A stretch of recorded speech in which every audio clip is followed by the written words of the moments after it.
The chamber echoed with layered languages, hisses, hums, reverberating clicks, all synthesized into council standard. The Galactic Citadel, a floating fortress above the neutral world of Arathal, glittered like a cold jewel in space. Inside, 212 species gathered in crescent tiers, their forms gleaming, scaled, feathered, or shrouded in mist.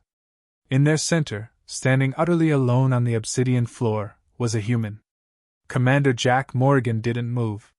Broad-shouldered and carved from discipline, he stood at parade rest, black uniform unadorned except for a small Terran flag at the shoulder. No medals. No rank insignia. Just a name. That alone annoyed them. A reptilian delegate broke the silence. This ape dares speak before the High Council? Laughter followed, warbled, gurgling, metallic. Morrigan's expression didn't shift. His gaze scanned the arc of alien faces until it landed on one, High Chancellor Vroxtrell, the Vrake overlord wrapped in scaled robes of cobalt and gold. 6 eyes, each blinking asynchronously, met his stare with amused contempt. You may proceed, Terran. Amuse us. Jack stepped forward once. 2 months ago, the human colony of New Eden was erased from orbit. No distress call. No survivors. Our investigation found no fault in infrastructure. No meteor strikes. No warships on sensors. He paused. Only one thing remained, a council-grade plasma signature. A flicker of annoyance touched Vrox's middle eye. Coincidence. The Vrake do not target homesteads. Jack didn't blink. I believe you do. And I believe this council covered it up. The laughter stopped. You accuse this assembly of war crimes, Terran? Vrox hissed. No, Jack said, his voice flat. I'm invoking Article 9. A wave of whispers spread like static. That law hasn't been used in centuries. By primitives. Trial by combat. Jack said clearly. One champion. One verdict. If I win, Earth gains full membership. If I lose, we walk away, and you never see another Terran ship outside Sol. Vrox stood, tall as a tree, lean as bone. You wish to decide your fate through gladiator sport? No, Jack said, stepping forward. I want to show the galaxy what a human looks like when backed into a corner. Silence followed. Then a slow, guttural chuckle from Vrox. Very well. I name your opponent, Garash of Tulloch. A holoscreen bloomed behind them.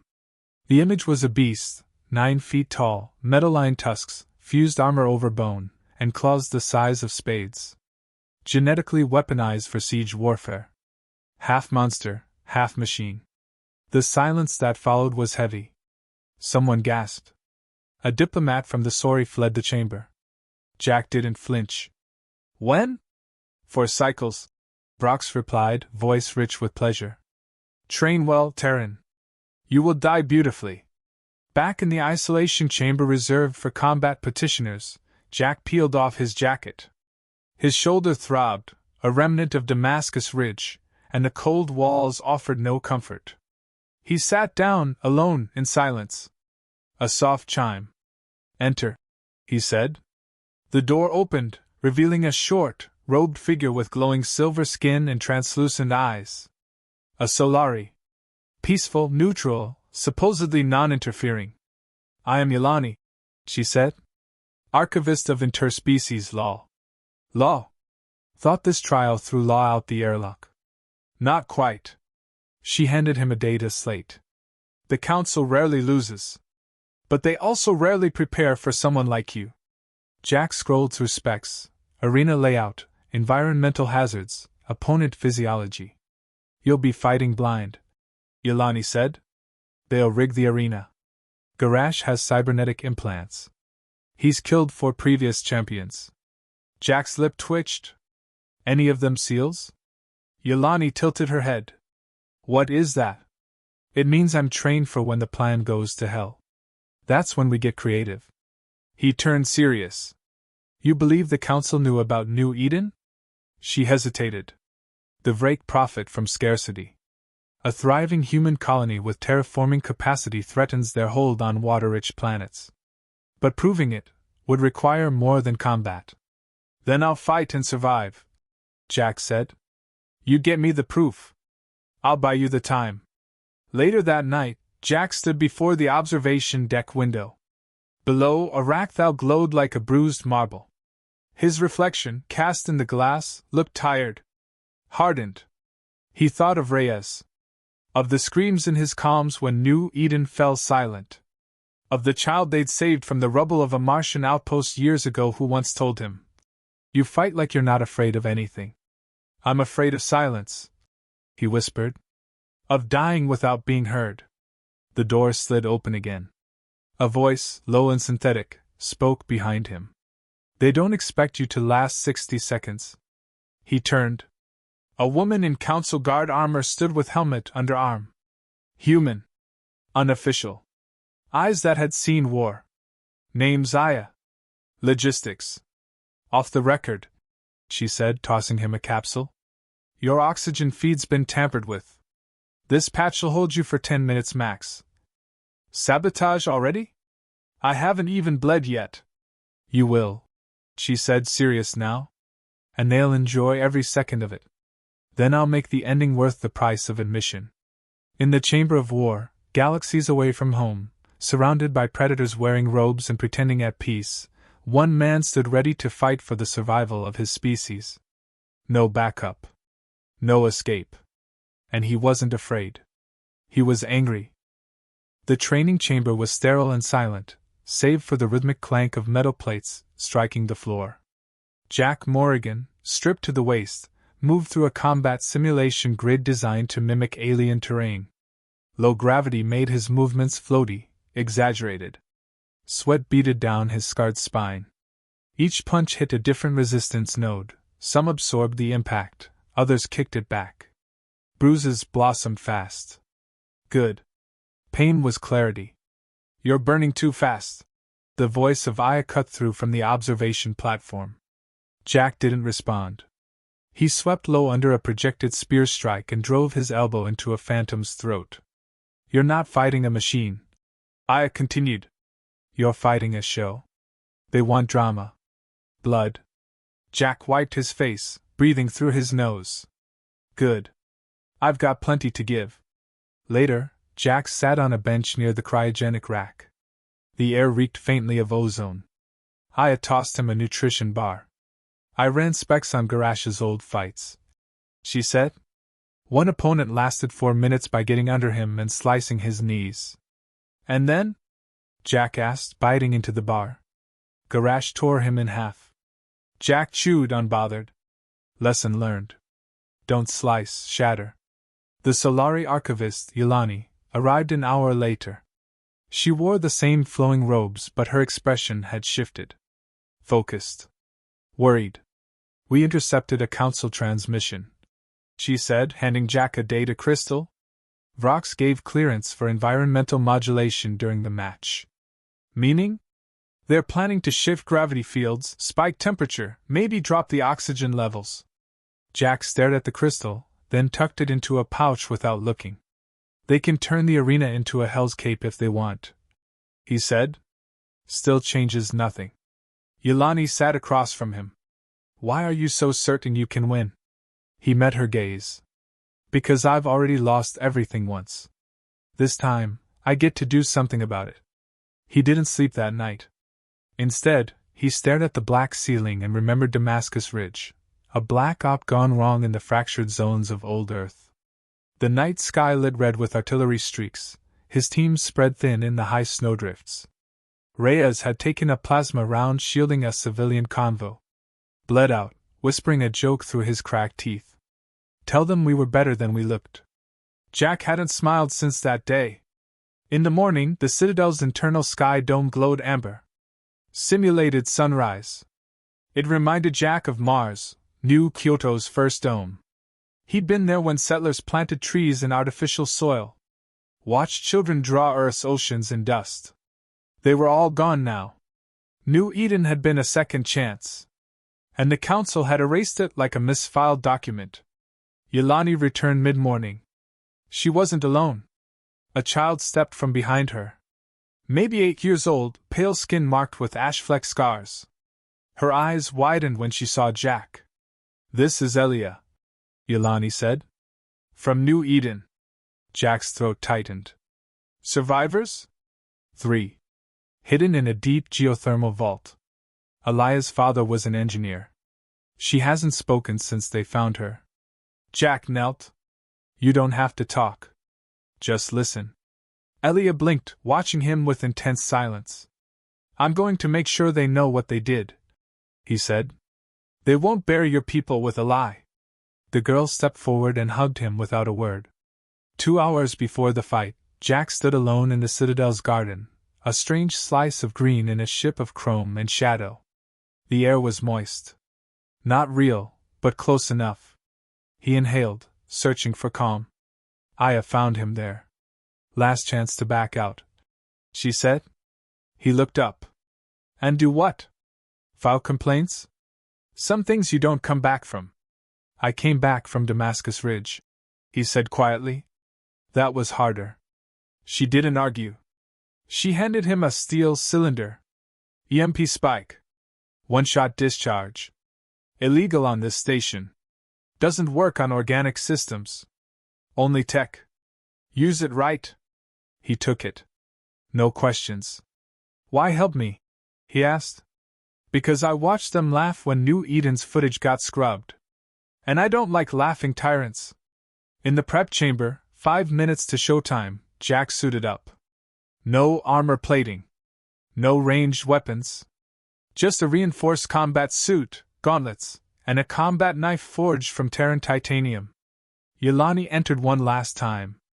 "If you die, make sure Elia lives," Jack said. "Make sure she remembers." "And if you win?" Jack tightened the straps. "Then they remember us." A final siren sounded. Jack stepped into the launch tunnel. Lights blinked red to green. The floor hummed. He exhaled once. "Reyes," he muttered. "I hope you're watching." Then he stepped into the light. The arena opened like a blooming wound, steel petals unfurling beneath blinding white lights. Jack stepped forward onto the battleground suspended within a gravitic dome, a colossal sphere of shifting metal plates, glowing runes, and heat-sheen barriers. The trial of combat had begun. Far above, tiered galleries filled with thousands of alien dignitaries buzzed with anticipation. Holograms floated in the void, broadcasting to billions across the stars. The only sound within the dome was the low hum of environmental generators, waiting to betray him. Opposite him, the monster emerged. Garash. 9 feet tall, wrapped in armored flesh. Skin like oxidized iron. His jaw clanked open with a grinding growl. Metal implants glinted across his back and thighs, shock-discharged muscles. His weapon? His own body. No fanfare. No introductions. The dome shifted. Artificial gravity reversed. Jack dropped a half-meter before the field reoriented. The floor pulsed. Heat radiated from below. It had begun. Garash roared, deafening, and charged. Jack moved. He sidestepped the first blow, ducked beneath a sweeping claw, and slammed his elbow into Garash's ribs. The strike thudded. Garash barely flinched. A backhand sent Jack flying into a wall of force. He hit hard, rolled, and rose fast. "Fleshling," Garash sneered. His voice echoed like metal on stone. "I will paint this floor with your insides." Jack said nothing. Talking was for people who needed to prove something. He'd come here for results. He baited Garash in again. This time, he jumped as the claw came wide, using the monster's shoulder as a springboard to flip behind him. Midair, Jack drove his boot into a control node on the wall, one of the arena's climate regulators. It sparked. The temperature surged. He landed and pivoted. Garash looked back, confused for half a second, then snarled. "You are nothing! Then why are you sweating?" Jack snapped. They clashed again. Fists met bone. Jack's world narrowed to motion, left hook, duck, feint, knee to abdomen. Garash retaliated with a shoulder slam that nearly cracked Jack's ribs. Pain flared. Jack staggered, vision fuzzing. Oxygen levels were dropping. The air felt heavier. He reached for his belt, flicked open a slot, and jabbed the capsule I gave him into his suit port. The patch hissed. Pressure stabilized. Barely. He saw it now, subtle changes in gravity, friction, airflow, all calibrated to slow him down, break him inch by inch. This wasn't combat. It was theater designed to fail. No matter. He adapted. Garash charged again, faster now, eyes wild with bloodlust. Jack waited, then dove to the side, grabbing a loose shard of metal dislodged from the heat node. He rolled, snapped to his feet, and flung it. The shard struck Garash's right eye. Not deep, but enough to make him scream. Cheap tricks. The beast bellowed. Says the guy built in a lab? Jack muttered. He moved quickly, staying mobile, forcing Garash to lumber in tight, furious circles. Jack knew this rhythm. It was a siege, not a skirmish. Garash wasn't here to fight. He was here to dominate. But domination had blind spots. Jack baited again. Faked a limp. Let blood drip visible. He made himself look slower than he was. Garash took it. He lunged, and Jack struck. At the last second, Jack rolled forward and planted his knee into Garash's leg joint, then slammed the EMP spike into the cybernetic port behind the beast's knee. Click. Flash. The pulse exploded in silence, only visible in the sudden flicker of Garash's implants shorting out. The monster froze. Jack didn't. He leapt up, fists hammering into the exposed neck seam. 1, 2, 3, each blow sharp, deliberate, targeting hydraulics. Sparks flew. Garash groaned. No! He swung a wild fist. Jack ducked.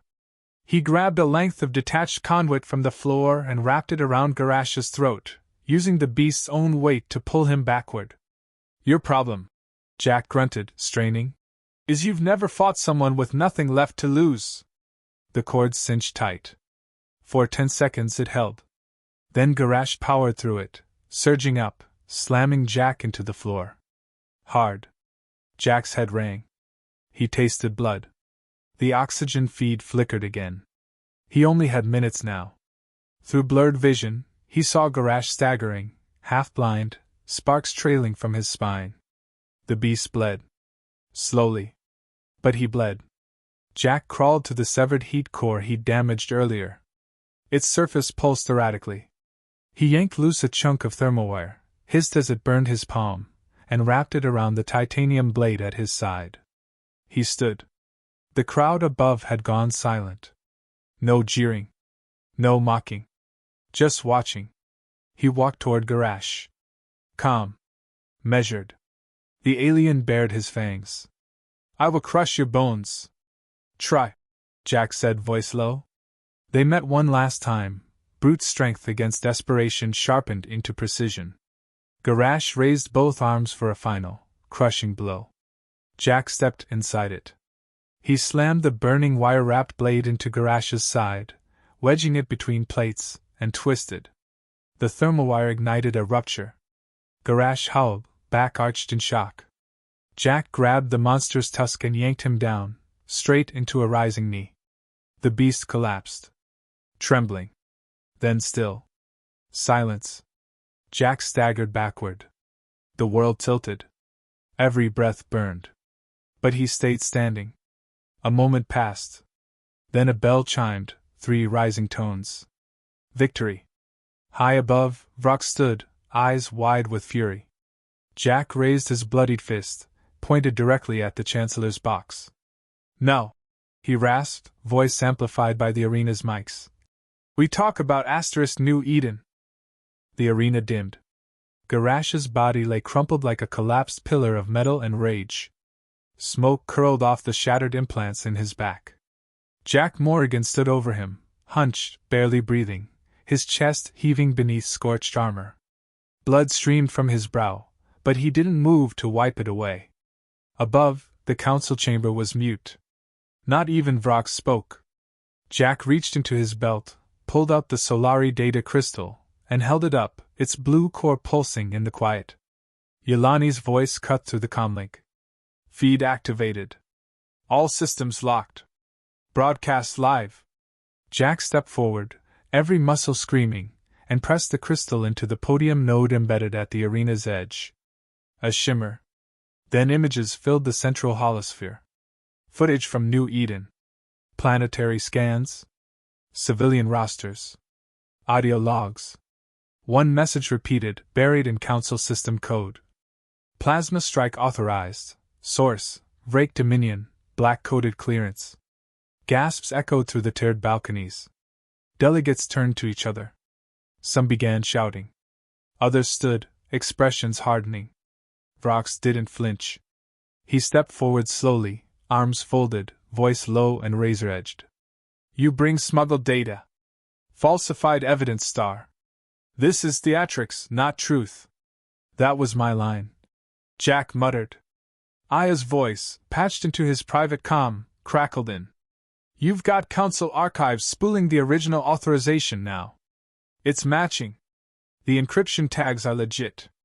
Yelani added quietly. They can't spin this. The Council lit up. Voices in 20 languages layered into a wall of uproar. The floor panels glowed red, emergency deliberation mode. The Council's emergency tribunal activated for the first time in 2 centuries. Vrox's composure cracked. This is a Terran plot. A hoax built on vengeance. Jack didn't look at him. He looked at the alien delegates now watching him. Not the human. Not the underdog. But the victor. The witness. You erased families, he said, voice raw. You erased hope. Then you laughed. That ends today. A booming voice, one of the Soren triad, called out. I motioned for inquiry and immediate suspension of High Chancellor Vrox. Others followed.